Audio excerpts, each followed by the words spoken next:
अस्सलाम वालेकुम व्यूअर्स। जी कैसे हैं आप लोग? मैं उम्मीद करता हूं कि आप लोग ठीक ठाक होंगे, खैरियत से होंगे। तो जी शुरू करते हैं आज की हमारी वीडियो। तो आज का टॉपिक जो है ना वो रैंडमली भाइयों के साथ शेयर करूं कि आप जब भी कोई नया या पुराना बाइक परचेज़ करने के लिए जा रहे हैं तो उसमें जो है ना आपको किन किन चीज़ों का मतलब ध्यान रखना ज़रूरी है उसके लिए। मतलब ना कि अगर आप बाइक लेने जा रहे हैं तो उसके लिए जो है वो आपके माइंड में क्या चीज़ें होनी चाहिए, क्या आपने चेक करना है बाइक के अंदर जाके, वो बेशक आपका नया है या आप सेकंड हैंड परचेज़ कर रहे हैं। अगर तो आप सेकंड हैंड परचेज़ कर रहे हैं तो आपको जो है वो ज़्यादा एहतियात की ज़रूरत है। अगर नया ले रहे हैं तो आपने सिर्फ हल्का सा जो है ना इन बातों पे गौर करना है। तो स्टार्ट करते हैं हमारी वीडियो। तो हम लोग सीधा आ गए हैं बाइक पे। सबसे पहले मैं बताना ये चाह रहा हूँ कि आप अगर कोई भी बाइक परचेज़ करने जा रहे हैं, स्पेशली जो होंडा वाले हैं, होंडा लवर्स हैं, जब वो बाइक परचेज़ करने जाते हैं तो वो बहुत ज़्यादा एक्साइटेड होते हैं। मैं सबकी बात नहीं कर रहा, सिर्फ वो लोग के जो जिनको लोगों को जो है ना वो बाइक का क्रेज़ होता है। तो ज़ाहिर सी बात है वो काफ़ी इस टाइम पे एक्साइटेड होंगे। लेकिन आपने ना उस टाइम पे कोशिश करनी है कि आप लोग ज़्यादा एक्साइटेड ना हों। आपने ओवरऑल अपनी बाइक को बड़े अच्छे से चेक करना है, क्योंकि ज़ाहिर-सी बात है क्लेम तो होता है हर चीज़ का। अगर अल्लाह ना करे कोई मसला निकल आता है बाइक के अंदर, तो क्लेम वगैरह तो इसका होगा। लेकिन उसमें ये चीज़ है कि बिलफ़र्ज़ अगर आपका ये नट वहाँ पे ख़राब निकल आया, ये लूज़ है या मतलब कुछ इस तरह से इसका रोला है कि इसको आपको क्लेम करवाना पड़ जाए, तो ये फ़ौरी तौर पे आपका क्लेम नहीं होगा। ये आपका क्लेम होगा काफ़ी दिनों के बाद जाके। तो इसलिए ज़रूरी है कि आप जो है ना वो ज़्यादा एक्साइटेड ना हों। आपने सबसे पहले जो है वहाँ पे जाके करना क्या है कि सबसे पहले जाके आपने अपने फ्यूल टैंक और ये जो है साइड कवर, इसके आपने ग्राफिक से ये जो है ना इनको सबसे पहले चेक कर लेना। बेशक आप हाथ लगा के चेक कर लें या बेशक जो है ना आप वैसे इसको चेक कर लें। कम हो रही थी तो मैंने उसके लिए रिंग लाइट चला दी है।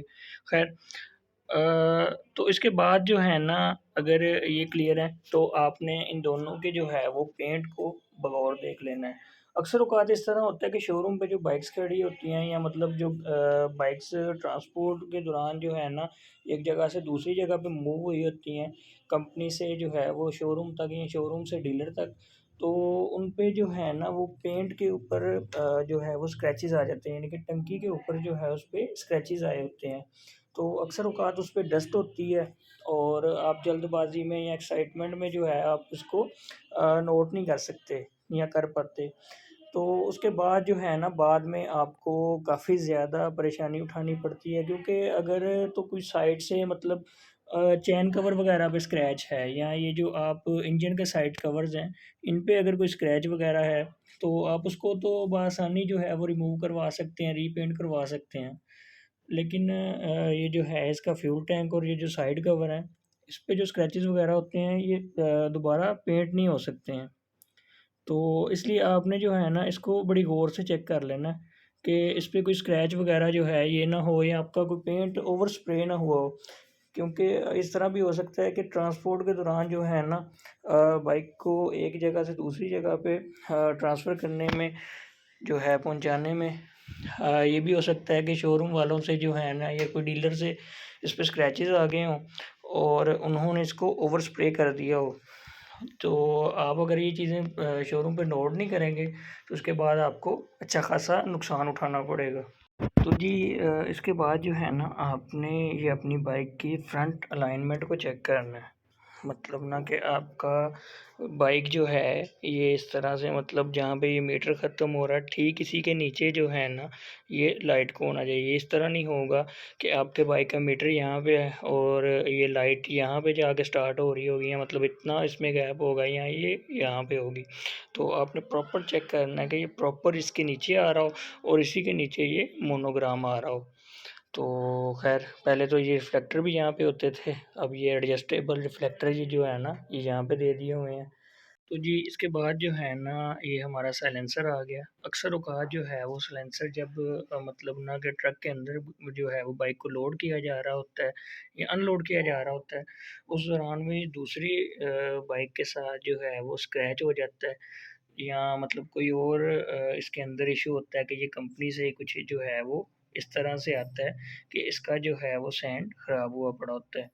तो आपने इसको चेक कर लेना है क्योंकि ज़ाहिर-सी बात है नया बाइक जब परचेज़ करते हैं उस पे जो सैंड किया होता है वो बाद में आप किसी अच्छे से अच्छे मैकेनिक को भी दिखा लेंगे ना, तो वो आपको इस तरह से इसको सैंड करके नहीं दे सकेगा।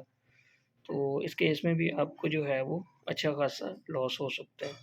तो जी इसके बाद जो है ना एक और गलती जो तकरीबन 99% जो है वो बाइक परचेज़ करने वाले या खैर राइडर हज़रात हमारे करते हैं और वो क्या है कि आपने बाइक की जो है वो सीट को प्रॉपर जो है इसका शॉपर वगैरह उतार के वो आपने चेक करना होता है कि आपके बाइक का सीट कहीं से कटा फटा तो नहीं है या मतलब ये यहाँ पे इसकी एक स्टिचिंग होती है, आपने इसको चेक कर लेना है कि ये सीटिंग आया कि हमारी प्रॉपर हुई है या कहीं से जो है वो धागा वगैरह बाहर तो नहीं आ रहा। इसके अलावा आपने ये नीचे जहाँ पे ये सीट बेंड होती है, यहाँ पे देख लेना है कि इसकी प्रॉपर फिटिंग है कि नहीं है। तो जी अगर आप इससे आगे मज़ीद जो है वो डीप जाना चाहते हैं तो आपने कुछ इस तरह करना है कि आपने जो है ना ये अपने व्हील को घुमा के कुछ इस तरह से चेक कर लेना है कि आया कि आपका जो व्हील है वो बैलेंस पे है या मतलब राइट लेफ़्ट मूव कर रहा है। तो कुछ बाइक्स होती हैं उनके अंदर जो है ना ये प्रॉपर शुरू से इश्यू होता है, तो टाइमली ये मज़ीद बढ़ता है। अक्सर शोरूम वाले आपको कुछ इस तरह से कहते हैं कि ये आप फ़िलहाल ले जाएँ और इसके बाद जो है ना ये कुछ जो है वो चलने के बाद इसको सीधा करवाया जाएगा। तो फिर जो है इनकी मतलब अलाइनमेंट करवाई जाएगी, तो फिर जो है ये प्रॉपर ठीक हो जाएँगे। लेकिन जो बाइक शोरूम से ही इस तरह आता है कि मतलब उसकी अलाइनमेंट प्रॉपर नहीं होती, हल्की-फुल्की अगर आउट हो तो उसमें कोई इश्यू नहीं है। लेकिन अगर किसी बाइक की अलाइनमेंट शुरू से ही जो है वो ज़्यादा ख़राब है, तो फिर आप सोचिएगा ना कि आप उसकी 100% अलाइनमेंट आप करवा सकेंगे। बेशक आप जितने मर्ज़ी किसी अच्छे मैकेनिक के पास अपनी बाइक को लेके चले जाएँ। कि अगर आपका बाइक जो है ना ये सारे जो है वो लेवल्स पे पूरा उतर रहा है, तो आपने ऐसे बाइक के अंदर ठीक है इसके बाद जो है वो पेट्रोल रिफ़िल कर लेना, मतलब पेट्रोल डाल लेना आपने। तो ज़ाहिर-सी बात है अगर जो है आप जब जिस बाइक के अंदर पेट्रोल डाल लेंगे उसके बाद तो आपका जो है वो वापसी का ऑप्शन ही ख़त्म हो जाएगा। वो सिर्फ़ उसके बाद आपका क्लेम एक्सेप्ट होगा। अगर आप कहें कि बाइक को मतलब पूरे का पूरा ही हम लोग इसको वापस करें, तो इस तरह का कोई सीन नहीं है। फिर इसके बाद जो है ना आपने जब इसकी बैटरी इसके अंदर इंस्टॉल करवानी है, फिर आपने जो है इसके ये सारे बटन्स वग़ैरह जो हैं, ये आपने ऑन ऑफ करके चेक कर लेने हैं मतलब कि ये प्रॉपर काम कर भी रहे हैं कि नहीं कर रहे। तो ये रियर ब्रेक के साथ जो है आपने चेक करना है कि रियर जो है हमारी लाइट ये जल रही है कि नहीं जल रही। या मतलब ना कि फ्रंट लाइट फ्रंट जो है ये ब्रेक के साथ हमारी जो है वो रियर लाइट जल रही है या नहीं जल रही। ये इस तरह की चीज़ें आपने चेक कर लेनी है और इसके बाद आपने बाइक को फर्स्ट टाइम किक करना है। तो जी ये मैंने अपने बाइक को जो है इस टाइम पे स्टार्ट किया है। आपने अब क्या करना है कि आपने ये साइलेंसर के आगे जो है ये इस तरह से हाथ रखना है और नोट करना है कि आपकी बाइक का जो इंजन है इसके अंदर से कोई गैर ज़रूरी जो है वो साउंड ना आ रहा हो। तो ये सारी चीज़ें आपने चेक करनी है। इसके बाद ये सारा मतलब वो क्राइटेरिया था जिस पे जो है वो आपकी बाइक को पूरा उतरना चाहिए। तो अगर इसमें कोई एक चीज़ भी मिस होती है, तो आपने इस तरह की चीज़ को इस तरह की प्रोडक्ट को रिजेक्ट कर देना है, एक्सेप्ट नहीं करना अपनी परचेज़ के लिए। तो जी ये कुछ चीज़ें थी इस तरह की कि जो जब मैं अपनी बाइक परचेज़ करने जा रहा हूँ, तो इन चीज़ों पे जो है ना मैं ख़ुसूसी ध्यान देता हूँ, ख़ुसूसी इन चीज़ों पे गौर करता हूँ कि ये सारी जो है ये रोले मेरी बाइक के साथ ना हो। तो जी आज की वीडियो के लिए इतना ही, बाकी मिलते हैं इंशाल्लाह नेक्स्ट किसी वीडियो में। तब तक के लिए अपना बहुत सारा ख़्याल रखिएगा, दुआओं में हमें याद रखिएगा। अल्लाह हाफ़िज़।